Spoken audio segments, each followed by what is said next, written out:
ओम शांति। 27 जुलाई 2024 के ईश्वरीय महावाक्य। पहले एक नज़र मुरली के मुख्य पॉइंट पर। बाबा ने कहा, बच्चे दो तरफ से कमाई कर रहे हैं। एक तरफ है याद की यात्रा से कमाई और दूसरी तरफ है 84 चक्र के ज्ञान का सिमरन करने से कमाई। इसको कहा जाता है डबल आमदनी। तुमको मत मिलती है ईश्वर की। अभी तुम अपने बाप को याद करो, अपने को ईश्वरीय गवर्नमेंट समझो, परंतु तुम हो गुप्त। अब तुम हो ज्ञान सूर्यवंशी, फिर सतयुग में कहा जाएगा विष्णुवंशी। ज्ञान से ही सद्गति होती है। आधा कल्प ज्ञान चलता है, फिर आधा कल्प अज्ञान हो जाता है। यह भी ड्रामा की नोंद है। जैसे क्रिश्चियन मिशन, इस्लामी मिशन होती है, वह अपने धर्म को बढ़ाते हैं।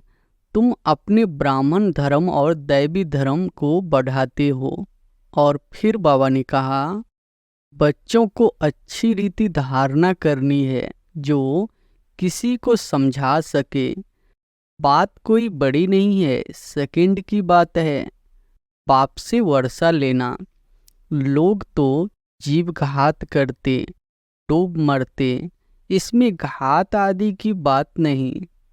आत्मा का तो घात होता नहीं, वह तो अविनाशी है। बाकी शरीर का घात होता है जिससे तुम पाठ बजाते हो। आत्मा के पवित्र होने से 5 तत्व भी नए बन जाते हैं। 5 तत्वों का ही शरीर बनता है। जब आत्मा सतो प्रधान है तो शरीर भी सतो प्रधान मिलता है। यहाँ तो तुमको तीनों ही इकट्ठे एक ही टाइम मिले हैं। बाप, टीचर, गुरु एक ही है। और फिर लास्ट में बाबा ने कहा, इस पर खुद आकर आदि सनातन देवी देवता अर्थात स्वर्ग की स्थापना करते हैं। इनका नाम भारत ही चला आता है। सबसे कड़ी भूल है बाप को भूलना। बाप फरमान करते हैं, मामिकम याद करो। यह भूलना नहीं चाहिए। ज्ञान का एक महावाक्य रतन हीरे है। बच्चों में समझाने की बहुत रिफाइनेंस चाहिए। कोई अक्षर भूल से निकल जाए तो फट से राइट कर समझाना चाहिए। यह कान सोने का बर्तन चाहिए। जितना तुम याद करेंगे उतनी धारणा अच्छी होगी, इसमें ताकत रहेगी। इसलिए कहते हैं याद का जौहर चाहिए। ज्ञान से कमाई है, याद से सर्व शक्तियाँ मिलती है। कभी भी कोई पूछे शास्त्रों को तुम मानते हो, बोलो वाह। ऐसा कौन होगा जो शास्त्रों को नहीं मानेगा। हम सबसे जास्ती मानते हैं। तुम भी इतना नहीं पढ़ते हो जितना हम पढ़ते हैं। आधा कल्प हमने पढ़े हैं। और अब सुनते हैं महावाक्यों को विस्तार से। मुरली का सार है, मीठे बच्चे, बाप समान रहम दिल और कल्याणकारी बनो। समझदार वह जो खुद भी पुरुषार्थ करे और दूसरों को भी कराए। प्रश्न है, तुम बच्चे अपनी पढ़ाई से कौन सी चेकिंग कर सकते हो? तुम्हारा पुरुषार्थ क्या है? उत्तर है, पढ़ाई से तुम चेकिंग कर सकते हो कि हम उत्तम पाठ बजा रहे हैं या मध्यम या कनिष्ठ। सबसे उत्तम पाठ उनका कहेंगे जो दूसरों को भी उत्तम बनाते हैं, अर्थात सर्विस कर ब्राह्मणों की वृद्धि करते हैं। तुम्हारा पुरुषार्थ है पुरानी जुत्ती उतार नई जुत्ती लेने का। जब आत्मा पवित्र बने तब उसे नई पवित्र जुत्ती शरीर मिले। ओम शांति। बच्चे दो तरफ से कमाई कर सकते हैं। एक तरफ है याद की यात्रा से कमाई और दूसरी तरफ है 84 के चक्र के ज्ञान का सिमरन करने से कमाई, इसको कहा जाता है डबल आमदनी। और अज्ञान काल में होती है अल्पकाल क्षण भंगुर सिंगल आमदनी। यह तुम्हारी याद की यात्रा की आमदनी बहुत बड़ी है। आयु भी बड़ी हो जाती है, पवित्र भी बनते हो, सभी दुखों से छूट जाते हो, बहुत बड़ी आमदनी है। सतयुग में आयु भी बड़ी हो जाती है, दुख का नाम नहीं, क्योंकि वहाँ रावण राज्य ही नहीं। अज्ञान काल में पढ़ाई का अल्पकाल का सुख रहता है, और दूसरा पढ़ाई का सुख शास्त्र पढ़ने वालों को मिलता है। उनसे फॉलोअर्स को कुछ फायदा नहीं, फॉलोअर्स तो है भी नहीं, क्योंकि वह तो न ड्रेस आदि बदलते न घर बार छोड़ते, तो फॉलोअर्स कैसे कह सकते। वहाँ तो शांति पवित्रता सब है। यहाँ अपवित्रता के कारण घर घर में कितनी अशांति होती है। तुमको मत मिलती है ईश्वर की। अभी तुम अपने बाप को याद करो, अपने को ईश्वरीय गवर्नमेंट समझो, परंतु तुम हो गुप्त। दिल में कितनी खुशी होनी चाहिए। अभी हम है श्रीमत पर, उनकी शक्ति से सतो प्रधान बन रहे हैं। यहाँ तो कोई राज्य भाग लेना नहीं है, हमारा राज्य भाग होता ही है नई दुनिया में। अभी उसका मालूम पड़ा है। इन लक्ष्मी नारायण के 84 जन्मों की कहानी तुम बता सकते हो। भल कोई भी मनुष्य मात्र हो, कैसे भी कोई पढ़ाने वाले हो, परंतु एक भी ऐसे कह नहीं सकेंगे कि आओ तो हम इन्हों के 84 जन्मों की कहानी बताए। तुम्हारी बुद्धि में अब स्मृति रहती है, विचार सागर मंथन भी करते हो। अब तुम हो ज्ञान सूर्यवंशी, फिर सतयुग में कहा जाएगा विष्णुवंशी। ज्ञान सूर्य प्रगटा, इस समय तुम्हें ज्ञान मिल रहा है ना। ज्ञान से ही सद्गति होती है। आधा कल्प ज्ञान चलता है, फिर आधा कल्प अज्ञान हो जाता है। यह भी ड्रामा की नोंद है। तुम अभी समझदार बने हो। जितना जितना तुम समझदार बनते हो, औरों को भी आप समान बनाने का पुरुषार्थ करते हो। तुम्हारा बाप रहमदिल कल्याणकारी है, तो बच्चों को भी बनना है। बच्चे कल्याणकारी न बने तो उनको क्या कहेंगे। गायन भी है ना, हिम्मते बच्चे मददे बाप। यह भी जरूर चाहिए, नहीं तो वर्षा कैसे पाएंगे। सर्विस अनुसार तो वर्षा पाते हो। ईश्वरीय मिशन हो ना, जैसे क्रिश्चियन मिशन, इस्लामी मिशन होती है, वह अपने धर्म को बढ़ाते हैं। तुम अपने ब्राह्मण धर्म और दैवी धर्म को बढ़ाते हो। ड्रामा अनुसार तुम बच्चे जरूर मददगार बनेंगे। कल पहले जो पाठ बजाया था वह जरूर बजाएंगे। तुम देख रहे हो हर एक अपना उत्तम, मध्यम, कनिष्ठ पाठ बजा रहे हैं। सबसे उत्तम पाठ वह बजाते हैं जो उत्तम बनाने वाला है। तो सभी को बाप का परिचय देना है और आदि मध्य अंत का राज्य समझाना है। ऋषि मुनि आदि भी नेति नेति कहते गए और फिर कह देते सर्वव्यापी है और कुछ नहीं जानते। ड्रामा अनुसार आत्मा की बुद्धि भी तमो प्रधान बन जाती है। शरीर की बुद्धि नहीं कहेंगे, आत्मा में ही मन बुद्धि है। यह अच्छी रीति समझकर और फिर बच्चों को चिंतन करना है, फिर समझाना होता है। वो लोग शास्त्र आदि सुनाने के लिए कितने दुकान निकाल बैठे हैं। तुम्हारी भी दुकान है। बड़े बड़े शहरों में बड़े दुकान चाहिए। बच्चे जो तीखे होते हैं उनके पास खजाना बहुत रहता है।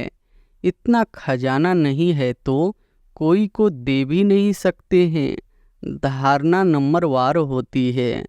बच्चों को अच्छी रीति धारणा करनी है जो किसी को समझा सके। बात कोई बड़ी नहीं है, सेकंड की बात है। बाप से वर्षा लेना। तुम आत्माएं बाप को पहचान गए हो तो बेहद के मालिक हो गए। मालिक भी नंबरवार होते हैं। राजा भी मालिक तो प्रजा भी कहेंगी हम भी मालिक है। यहाँ भी सब कहते हैं ना हमारा भारत। तुम भी कहते हो श्रीमत पर हम अपना स्वर्ग स्थापन कर रहे हैं। फिर स्वर्ग में भी राजधानी है, अनेक प्रकार के दर्जे हैं।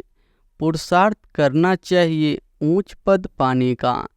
बाप कहते हैं जितना अभी पुरुषार्थ कर पद पाएंगे वही कल्प कल्पांतर के लिए होगा। इम्तिहान में कोई की कम मार्क्स हो जाती है तो फिर फर्स्ट फेल भी हो जाते हैं। यह तो है बेहद की बात। पूरा पुरुषार्थ नहीं किया तो फिर दिल शिकस्त भी होंगे, सजा भी खानी पड़ेगी। उस समय कर ही क्या सकेंगे, कुछ भी नहीं।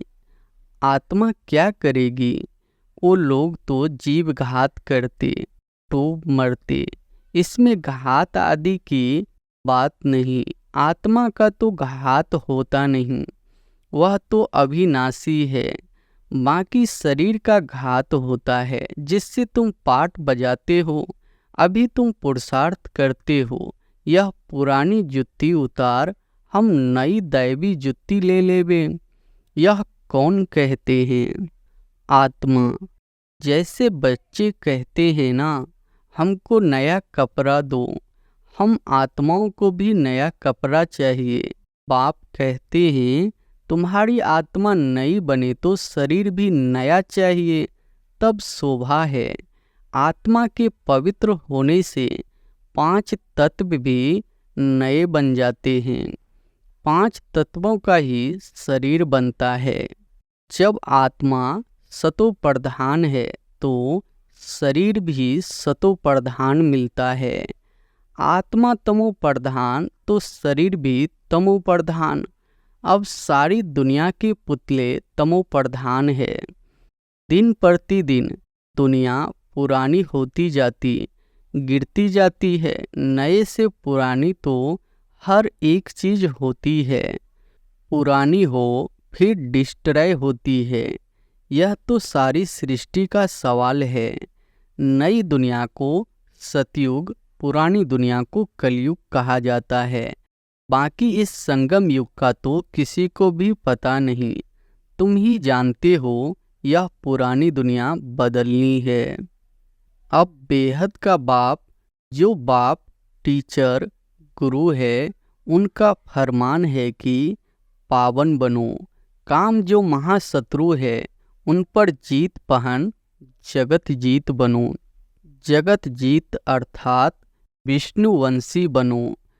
बात एक ही है। इन अक्षरों का अर्थ तुम जानते हो, बच्चे जानते हैं। हमको पढ़ाने वाला है बाप। पहले तो यह पक्का निश्चय चाहिए। बच्चा बड़ा होता है तो बाप को याद करना पड़े, फिर टीचर को, फिर गुरु को याद करना पड़े। भिन्न भिन्न समय पर तीनों को याद करेंगे। यहाँ तो तुमको तीनों ही इकट्ठे एक ही टाइम मिले हैं। बाप, टीचर, गुरु एक ही है। वो लोग तो वानप्रस्थ का भी अर्थ नहीं समझते।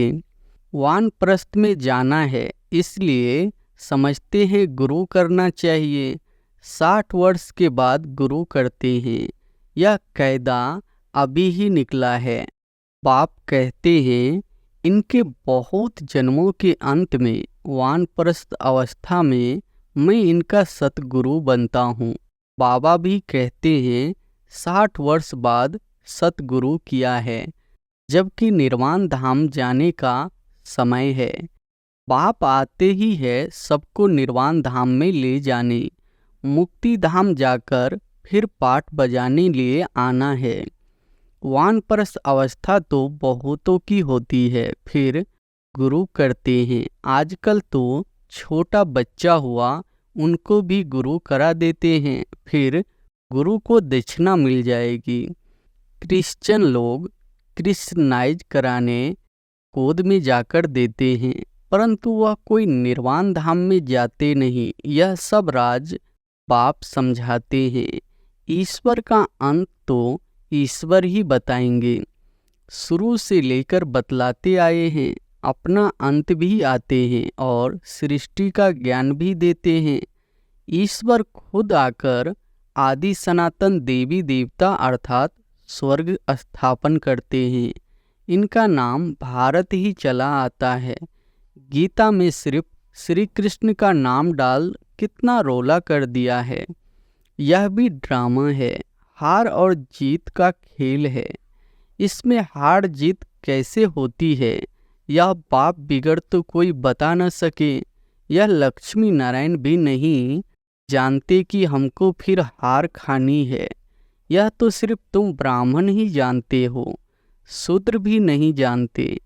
बाप ही आकर तुमको ब्राह्मण से देवता बनाते हैं। हम सो का अर्थ बिल्कुल अलग है, ओम का अर्थ अलग है। मनुष्य तो बिगर अर्थ जो आया वह कह देते हैं। अभी तुम जानते हो कि कैसे नीचे गिरते हैं फिर उठते हैं। यह ज्ञान अभी तुम बच्चों को मिलता है। ड्रामा अनुसार फिर कल्प बाद बाप ही आकर बताएंगे। जो भी धर्म स्थापक है वह आकर फिर अपना धर्म अपने समय पर स्थापन करेंगे। नंबरवार पुरुषार्थ अनुसार नहीं कहेंगे, नंबरवार समय अनुसार आकर अपना अपना धर्म स्थापन करते हैं। यह एक बाप ही समझाते हैं। मैं कैसे ब्राह्मण फिर सूर्यवंशी चंद्रवंशी डिनेस्टी स्थापन करता हूँ। अभी तुम हो ज्ञान सूर्यवंशी, जो फिर विष्णुवंशी बनते हो। अक्षर बड़ी खबरदारी से लिखने होते हैं, जो कोई भूल न निकाले। तुम जानते हो यह ज्ञान का एक एक महावाक्य रतन हीरे है। बच्चों में समझाने की बहुत रिफाइनेंस चाहिए। कोई अक्षर भूल से निकल जाए तो फट से राइट कर समझाना चाहिए। सबसे करीब भूल है बाप को भूलना। बाप फरमान करते हैं मामेकम याद करो, यह भूलना नहीं चाहिए। बाप कहते हैं तुम बहुत पुराने आशिक हो। तुम सब आशिकों का एक मासूक है। वह तो एक दो की शकल पर आशिक मासूक होते हैं, यहाँ तो मासूक है एक। वह एक कितने आशिकों को याद करेंगे। अनेकों को एक को याद करना तो सहज है, एक कैसे अनेकों को याद करेंगे। बाबा को कहते हैं बाबा हम आपको याद करते हैं। बाप हमको याद करते हैं। अरे याद तुमको करना है पतित से पावन होने के लिए। मैं थोड़े ही पतित हूँ जो याद करूँ। तुम्हारा काम है याद करना, क्योंकि पावन बनना है। जो जितना याद करते हैं और अच्छी रीति सर्विस भी करते हैं उनको धारणा होती है। याद की यात्रा बहुत डिफ़िकल्ट है, इसमें ही युद्ध चलती है। बाकी ऐसे नहीं कि 84 का चक्र तुम भूल जाएंगे। यह कान सोने का बर्तन चाहिए। जितना तुम याद करेंगे उतनी धारणा अच्छी होगी, इसमें ताकत रहेगी। इसलिए कहते हैं याद का जोहर चाहिए। ज्ञान से कमाई है, याद से सर्व शक्तियाँ मिलती है नंबरवार। तलवारों में भी नंबरवार जोहर का फर्क होता है।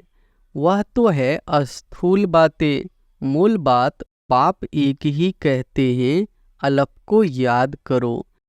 दुनिया के विनाश के लिए यह एक एटॉमिक बॉम्ब जाकर रहेगा और कुछ नहीं। उसमें न सेना चाहिए न कैप्टन। आजकल तो ऐसा बनाया है जो वहाँ बैठे बैठे बॉम्ब छोड़ेंगे। तुम यहाँ बैठे बैठे राज लेते हो, वह वहाँ बैठे सबका विनाश कर देंगे। तुम्हारा ज्ञान और योग उनका मौत का समान इक्वल हो जाता है। यह भी खेल है, एक्टर्स तो सब है ना। भक्ति मार्ग का पूरा हुआ है। बाप ही आकर अपना और रचना के आदि मध्य अंत का परिचय देते हैं। अब बाप कहते हैं व्यर्थ की बातें तुम नहीं सुनो, इसलिए हियर नो इविल। इसका चित्र बनाया है, आगे बंदर का बनाते हैं, अब मनुष्य का बनाते हैं, क्योंकि सूरत मनुष्य की है परंतु सीरत बंदर जैसे हैं, इसलिए भेंट करते हैं। अभी तुम किसी की सेना हो, शिव बाबा की, अंदर से तुमको मंदिर लायक बना रहे हैं। कहाँ की बात कहाँ ले गए हैं, अंदर कोई पुल आदि बांध सकता है क्या? यह सब है दंत कथाएं। कभी भी कोई पूछे शास्त्रों को तुम मानते हो, बोलो वाह, ऐसा कौन होगा जो शास्त्रों को नहीं मानेगा। हम सबसे जास्ती मानते हैं। तुम भी इतना नहीं पढ़ते हो जितना हम पढ़ते हैं। आधा कल्प हमने पढ़े हैं। स्वर्ग में शास्त्र भक्ति की कोई चीज नहीं होती। कितना सहज बाप समझाते हैं, फिर भी आप समान बना नहीं सकते। बच्चों आदि के बंधन के कारण कहाँ निकल नहीं सकते। यह भी ड्रामा ही कहेंगे। बाप कहते हैं हफ्ता 15 दिन कोर्स ले, फिर आप समान बनाने लग जाना चाहिए। जो बड़े बड़े शहर है, कैपिटल में घेराव डालना चाहिए, तो फिर उनका आवाज़ निकलेगा। बड़े आदमी बिगर कोई का आवाज़ निकल न सके, जोर से घेराव डालो तो फिर बहुत आएंगे। बाप के डायरेक्शन मिलते हैं ना। अच्छा, मीठे मीठे सिकिलधे बच्चों प्रति माता पिता बाप दादा का याद प्यार और गुड मॉर्निंग। रूहानी बाप की रूहानी बच्चों को नमस्ते। धारणा के लिए मुख्य सार पहली पॉइंट है, ज्ञान और योग से अपनी बुद्धि को रिफाइन बनाना है। पाप को भूलने की भूल कभी नहीं करनी है। आशिक बन मासूक को याद करना है। दूसरी पॉइंट है, बंधन मुक्त बन बाप समान बनने की सेवा करनी है। ऊंच पद पाने का पुरुषार्थ करना है। पुरुषार्थ में कभी दिल शिकस्त नहीं बनना है। वरदान है, 1 मिनट की एकाग्र स्थिति द्वारा शक्तिशाली अनुभव करने और कराने वाले एकांतवासी भव। 1 मिनट की एकाग्र स्थिति द्वारा शक्तिशाली अनुभव करने कराने वाले एकांतवासी भव। एकांतवासी बनना अर्थात कोई भी एक शक्तिशाली स्थिति में स्थित होना। चाहे बीज रूप स्थिति में स्थित हो जाओ, चाहे लाइट माइट हाउस की स्थिति में स्थित हो, विश्व को लाइट माइट दो, चाहे फरिश्तेपन की स्थिति द्वारा औरों को अव्यक्त स्थिति का अनुभव कराओ। 1 सेकंड व 1 मिनट भी अगर इस स्थिति में एकाग्र हो स्थित हो जाओ तो स्वयं को और अन्य आत्माओं को बहुत लाभ दे सकते हो। सिर्फ इसकी प्रैक्टिस चाहिए। स्लोगन है, ब्रह्मचारी वह है जिसके हर संकल्प हर बोल में पवित्रता का वाइब्रेशन समाया हुआ है। ब्रह्मचारी वह है जिसके हर संकल्प हर बोल में पवित्रता का वाइब्रेशन समाया हुआ है। अच्छा, ओम शांति।